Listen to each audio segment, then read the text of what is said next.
Objective centre पर। जैसे कि आप लोग देख पा रहे हैं कि हमारा ऑटोमोबाइल इंजीनियरिंग आज से हम लोग शुरू करेंगे। इसमें से हम लोग बहुत सारे चैप्टर को कवर करेंगे। जैसे कि हो गया हमारा सबसे पहले इंट्रोडक्शन के बारे में ऑटोमोबाइल इंजीनियरिंग, फिर आईसी इंजन के बारे में पढ़ेंगे, फिर diesel and petrol fuel engine system के बारे में पढ़ेंगे, सस्पेंशन सिस्टम के बारे में पढ़ेंगे, एयर फिल्टर और कार्बोरेटर के बारे में पढ़ेंगे, व्हील और टायर के बारे में पढ़ेंगे, क्लच सिस्टम हो गया, ब्रेक सिस्टम हो गया, गियर बॉक्स हो गया, रियल एक्सल और स्टीयरिंग सिस्टम हो गया, प्रोपेलर शाफ्ट और डिफरेंशियल के बारे में पढ़ेंगे, और इंजन कूलिंग और लुब्रिकेशन सिस्टम के बारे में पढ़ेंगे। और इसके बाद कुछ इंपॉर्टेंट क्वेश्चन भी पढ़ेंगे मिसलेनियस। तो सबसे पहले हम लोग शुरू करेंगे इंट्रोडक्शन के बारे में। तो पहला क्वेश्चन है, निम्न में से कौन सा एक उसमें इंजन नहीं है? ऑप्शन है डीजल इंजन, भाप इंजन, पेट्रोल इंजन, पवन चक्की। तो देखिए जो उसमें इंजन नहीं है यह आपको बताना है। तो देखिए डीजल इंजन, भाप टरबाइन और पेट्रोल इंजन यह सब उसमें इंजन है, जबकि पवन चक्की जो है यह हमारा उसमें इंजन नहीं है, क्योंकि इसमें उष्मा की जरूरत नहीं पड़ती, इसमें एयर की जरूरत यानी कि हवा जो चलता है यही हवा की जरूरत पड़ती है। तो डीजल इंजन, पेट्रोल इंजन और भाप टरबाइन इंजन है ऐसा इंजन जो उष्मा ऊर्जा को यांत्रिक ऊर्जा में परिवर्तित करता है। ये इंजन हीट इंजन के अंतर्गत आते हैं। पवन चक्की को वायु के द्वारा प्राप्त शक्ति से चलाया जाता है। दूसरा क्वेश्चन है कि मोटर गाड़ियों में प्रयुक्त होने वाला इंजन क्या कहलाता है? ऑप्शन है आंतरिक दहन इंजन, बाह्य दहन इंजन, पूर्व दहन इंजन, उपरोक्त सभी। तो देखिए मोटर गाड़ियों में जो प्रयुक्त होने वाला इंजन रहता है वह हमारा क्या कहलाता है? आईसी इंजन यानी कि इंटरनल कंबस्शन इंजन कहलाता है। तो यहाँ पे हमारा ए आंसर करेक्ट हो जाएगा। और आपको पता होगा कि जो आईसी इंजन होता है फ्यूल के आधार पर दो प्रकार के होता है, एक होता है आपका पेट्रोल इंजन, एक होता है आपका डीजल इंजन। फिर इसमें भी आपका दो कैटेगरी आता है, two stroke petrol engine, four stroke petrol engine, फिर टू स्ट्रोक डीजल इंजन, फिर फोर स्ट्रोक डीजल इंजन। ये होते हैं आपके प्रकार।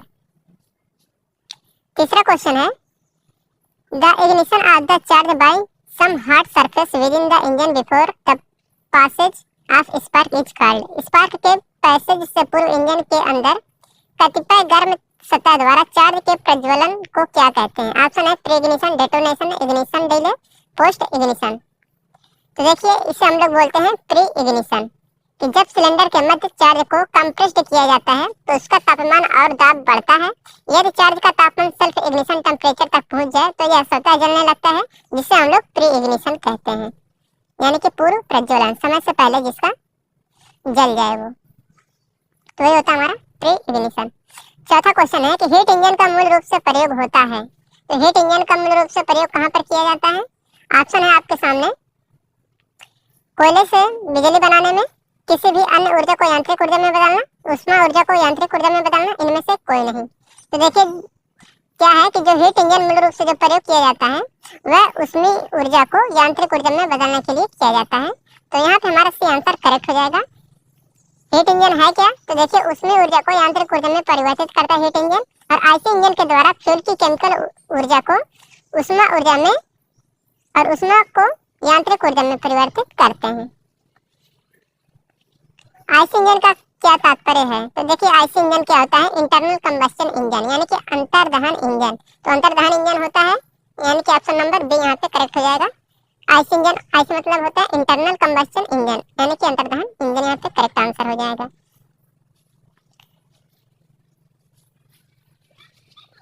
पेट्रोल इंजन कार्य करता है किस साइकिल पर कार्य करता है? ऑप्शन है ऑटो साइकिल पर, जूल साइकिल पर, रैंकाइन साइकिल पर, कार्नोट साइकिल पर। तो देखिए जो पेट्रोल इंजन रहता है ये हमारा कार्य करता है ऑटो साइकिल पर। तो यहाँ पे हमारा ए आंसर करेक्ट हो जाएगा। जो पेट्रोल इंजन होता है ये हमारा ऑटो साइकिल, और जो डीजल इंजन होता है वो हमारा डीजल साइकिल पर कार्य करता है। सातवां क्वेश्चन है, यदि एक डीजल इंजन में पेट्रोल प्रयोग किया जाता है तो इंजन क्या होगा? चलेगा, नहीं चलेगा, फट जाएगा या तीव्र गति से चलेगा? देखिए यदि एक डीजल इंजन में पेट्रोल प्रयोग करेंगे तो इंजन जो होगा वह नहीं चलेगा। तो डीजल इंजन में अगर हम लोग पेट्रोल प्रयोग करते हैं तो इंजन नहीं चलेगा।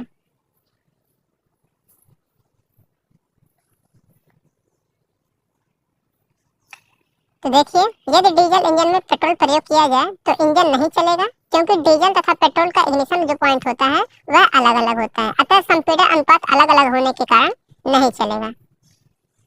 चलते हैं नेक्स्ट क्वेश्चन पे। 8वां क्वेश्चन है कि पहले दर्शन में पेट्रोल इंजन को जाना जा सकता है।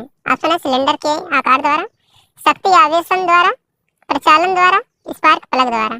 तो पहले दर्शन में पेट्रोल इंजन को जो जाना जा सकता है वह स्पार्क प्लग के द्वारा जाना जाता है। तो पेट्रोल इंजन जो रहता है उसमें स्पार्क प्लग लगा हुआ रहता है। तो यहाँ पे हमारा डी आंसर करेक्ट हो जाएगा कि पहला दर्शन इंजन में एक पेट्रोल इंजन को स्पार्क प्लग द्वारा पहचाना जा सकता है, क्योंकि पेट्रोल इंजन में स्पार्क प्लग का प्रयोग ईंधन को जलाने के लिए प्रयोग किया जाता है।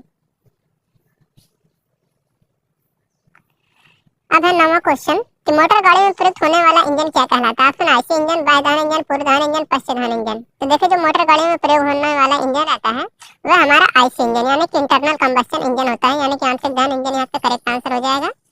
इस इंजन में जो होता है सिलेंडर के अंदर दहन होता है, इसलिए इसे हम लोग आंतरिक दहन इंजन कहते हैं। ईंधन का दहन सिलेंडर के अंदर होता है, इसलिए इसे कहा जाता है आंतरिक दहन इंजन। 11 नंबर क्वेश्चन है कि ट्रैक्टर के इंजन में कभी भी पेट्रोल इंजन क्यों प्रयोग नहीं है।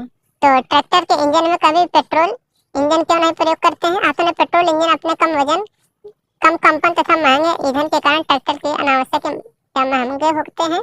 बी है पेट्रोल गांवों में कम उपलब्ध होता है। सी है पेट्रोल का उपयोग अशिक्षित गांव वालों के लिए अधिक असुरक्षित होता है। डी है पेट्रोल इंजन की मेंटेनेंस में मुश्किल होती है। तो देखिए ट्रैक्टर के इंजन में कभी पेट्रोल इंजन प्रयोग नहीं कर सकते हैं। ऐसा इसलिए होता है क्योंकि पेट्रोल इंजन अपने कम वजन, कम कंपन तथा महंगे ईंधन के कारण ट्रैक्टर के लिए अनावश्यक या महंगे होते हैं।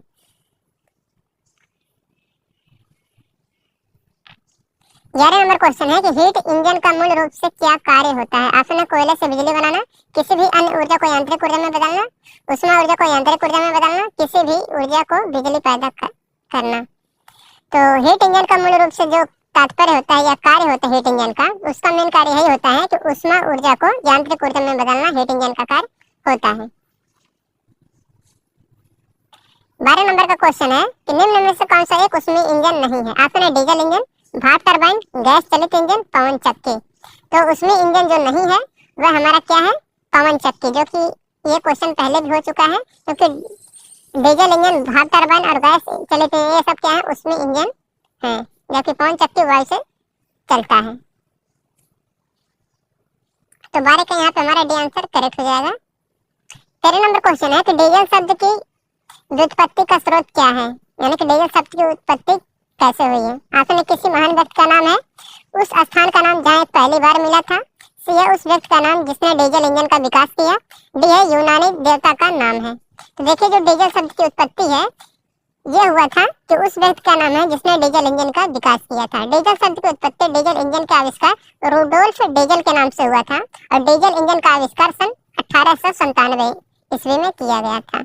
और किसने किया था, रूडोल्फ डीजल ने किया था, उन्हीं के नाम पर ये डीजल पड़ा है। 14 नंबर क्वेश्चन है निम्नलिखित में से कौन सा बाह्य दहन इंजन यानी कि एक्सटर्नल कंबस्शन इंजन नहीं है। अपने डीजल इंजन, पवन चक्की, steam engine, turbine.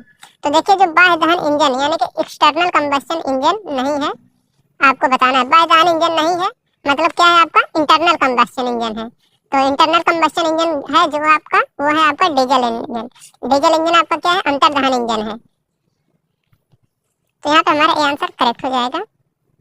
15 number question है कि कार्नोट इंजन की जो स्टीम बिंदु और हिम बिंदु के बीच कार्य कर रहा है उसकी दक्षता क्या होगी।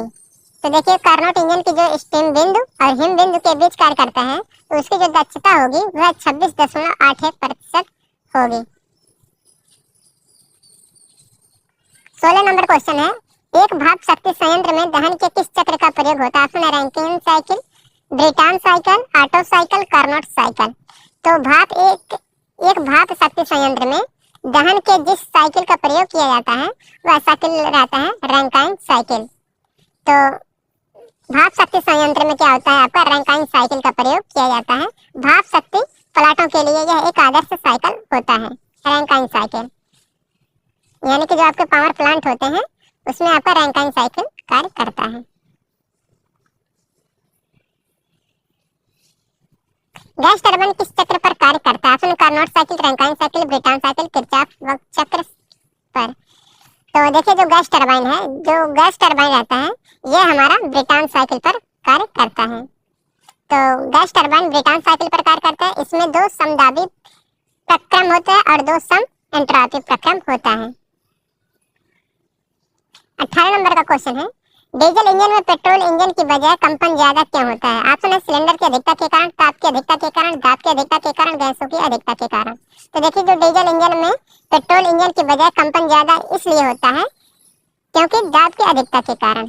तो यहाँ पे आंसर करेक्ट हो जाएगा कि डीजल इंजन का संपीड़न अनुपात अधिक होता है तथा पेट्रोल इंजन का संपीड़न अनुपात कम होता है, तथा डीजल इंजन में संपीड़न के दौरान गैस का दाब भी अधिक होता है, इसलिए पेट्रोल इंजन की अपेक्षा डीजल इंजन में कंपन अधिक होता है।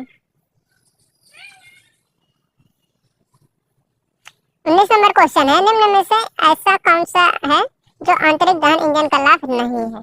तो आंतरिक दहन इंजन का लाभ नहीं है, ये आपको बताना है। ऑप्शन है आवश्यकता अनुसार इसे किसी भी आकार में बनाया जा सकता है, बिल्कुल सही है। कह रहा है छोटे आकार का है, ये बिल्कुल गलत है। सी कह रहा है इसमें ऑटो स्टार्टर लगा है, ये बिल्कुल सही है। डी कह रहा है गाड़ियों में इसका प्रयोग हो सकता है, तो ये भी बिल्कुल सही है। तो यहाँ पर जो क्वेश्चन पूछा था, कह रहा था कि आंतरिक दहन इंजन का लाभ नहीं है, तो लाभ कौन सा नहीं किया, छोटे आकार का है, यही यहाँ पे तब करेक्ट आंसर हो जाएगा। 20 नंबर का क्वेश्चन है, किसी साइकिल की क्षमता कौन सी है?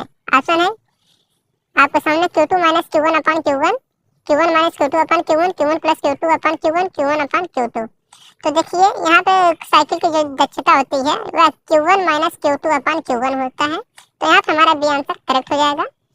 या यहीं पर आपको मिल सकता है T1 माइनस T2 अपन T1 भी मिल सकता है ऑप्शन में, तो आपको वो भी सही हो जाता। क्यों की जगह पर T रहता तो भी आपका करेक्ट हो जाता।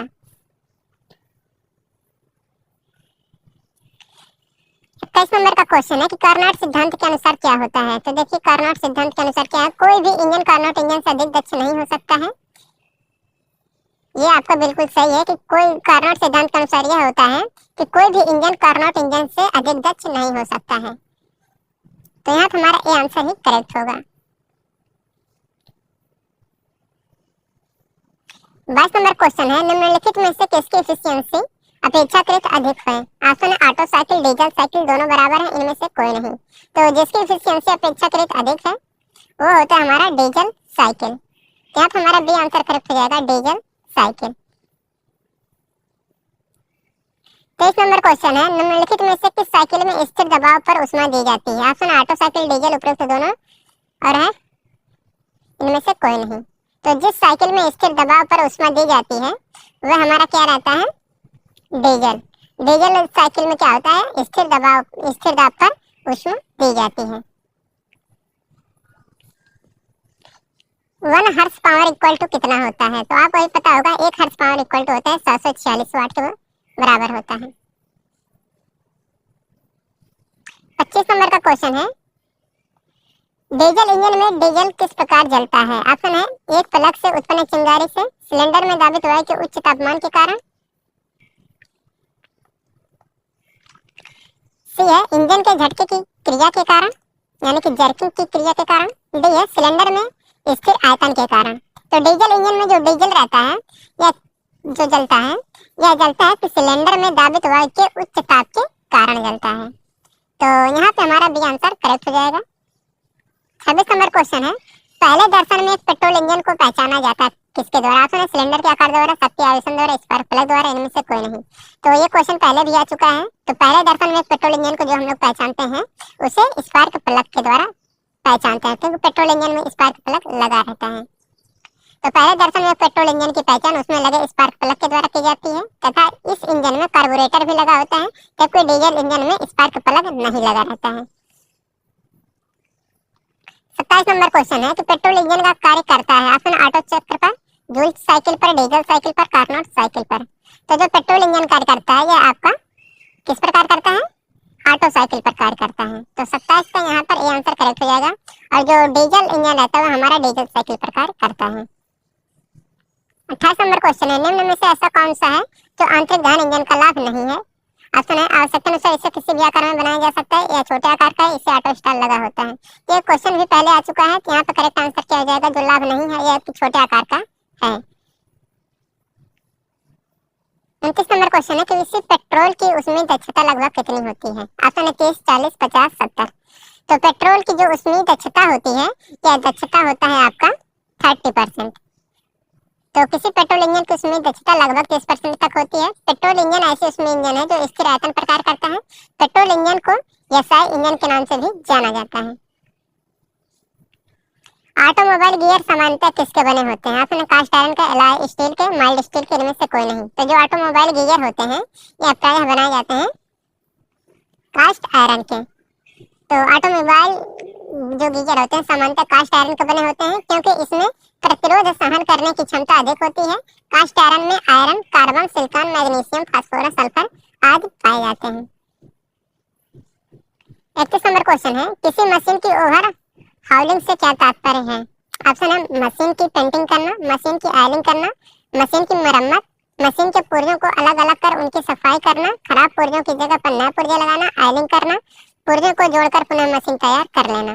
तो देखिए मशीन की ओवर हाउसिंग से जो तात्पर्य है उसका तात्पर्य यही होता है कि मशीन के पुर्जों को अलग अलग कर उनकी सफाई करना, खराब पुर्जों की जगह पर नए पुर्जे लगाना, आयलिंग करना और पुर्जों को जोड़कर उन्हें पुनः मशीन तैयार कर लेना। 32 नंबर क्वेश्चन है इनमें से कौन सा इंजन का एक भाग नहीं है? तो ऑप्शन है आपके सामने क्लच, पिस्टन, क्रैंकशाफ्ट, वाल्व। तो इंजन का जो भाग नहीं है वह आपका क्या है? क्लच। तो देखिए जो क्लच है यह इंजन का भाग नहीं है, यह इंजन के बाहर लगा होता है जो इंजन को ऑपरेट करने में महत्वपूर्ण भूमिका निभाता है। इसको गाड़ी में ट्रांसमिशन सिस्टम तथा इंजन के बीच लगाया जाता है। क्लच का प्रयोग इंजन के पावर को इंगेज तथा डिसएंगेज करने में होता है। 33 number question what is the usual angle between the cylinder in V type engine? V प्रकार के इंजनों में बेलनों के बीच समान एंगल कौन सा होता है? ऑप्शन है 60, 0, 180, 90। तो देखिए जो वी प्रकार का इंजन, वी टाइप इंजन होता है उसमें दो सिलेंडरों के बीच का जो होता है अंतर वह रहता है 60 डिग्री। तो यहाँ पे हमारा करेक्ट आंसर हो जाएगा 60 डिग्री। वी प्रकार के इंजन में बेलनों के बीच का जो एंगल होता है 60 डिग्री इसलिए रखा जाता है ताकि दोनों तरफ से बेलन ऊर्ध्वाधर संतुलन अवस्था में रह सके। इस अवस्था में स्वयं के भार के कारण उत्पन्न परिणामी बल का मान 0 होता है।